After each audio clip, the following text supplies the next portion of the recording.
Barons off to Hoover, Rickwood sat empty for years. Then in 1996, a tradition began bringing baseball fans from across the country to Birmingham. Players decked out in throwback uniforms. It really gave you the feel of the way baseball used to be played at the park. The Major League game that will be played at Rickwood gets all the headlines, and rightfully so. Yeah, but for us locally, the bigger news might actually be the potential of the return of the Rickwood Classic. In 2020, changing safety protocols in the COVID pandemic put the Classic on ice. Until this month, WVTM 13's John Pappy has a look at the early days of the Rickwood Classic and what the future may hold for Rickwood Field. Jonathan Nelson got his start in baseball as an intern with the Barons in 1993. In just his second year, he got a taste of just how unpredictable the minor leagues can be. A certain basketball player named Michael Jordan played with the Barons.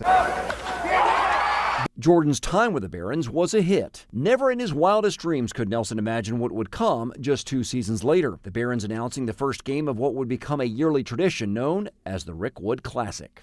The Rickwood Field means so much to our community for so many different generations of baseball fans. At the time, America's oldest ballpark had not hosted a meaningful game since the Barons split for the Hoover Met 8 years prior. Any potential return to Rickwood would have to get several stamps of approval. And it was quite a work to also get Major League Baseball to sign off on it as well, because obviously when you play a game at a different location, you have to get all the parties involved. The Southern League, Chicago White Sox management, and any visiting team would also have to give the okay. On June 12, 1996, Rickwood's doors opened to Barons fans for the first time in nearly a decade. That day, 10,000 people crammed into the ballpark to watch their team defeat the Memphis Chicks. We skirted and dodged a bullet when it came to rain and a significant thunderstorm. Even so, a new tradition was born. The lore of the game only grew as baseball fans made it a point to travel to Birmingham for a one-of-a-kind experience. Players, umpires, vendors, even fans dressed to the nines in their mid-1900s best. From Texas, from the Carolinas, from Minnesota, from, again, all across America, because they had heard about the reputation, about the pilgrimage, about coming to America's oldest ballpark and celebrating the national pastime in its purest sense. The tradition would last more than 20 years. Then in 2020, things took a turn. First, the COVID pandemic, followed by Major League Baseball taking over the minor leagues. The Classic suddenly came to an abrupt end. It was disappointing. It was disappointing. Gerald Watkins is the chairman of the board of the Friends of Rickwood. He says the loss of that one game took a major toll. And the fun aspect, but also financially, because it was our biggest fundraiser.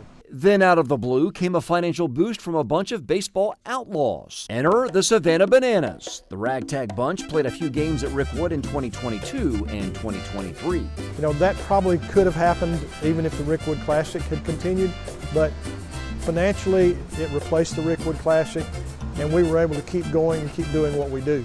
Now the attention turns to the Barons' return to Rickwood. For fans, there's just one question. Is the Classic back for good? We're continuing to plan. Moving forward in 2025, we look forward to resuming the tradition of the Rickwood Classic. Which is good news for Nelson, Watkins, and baseball fans across the nation.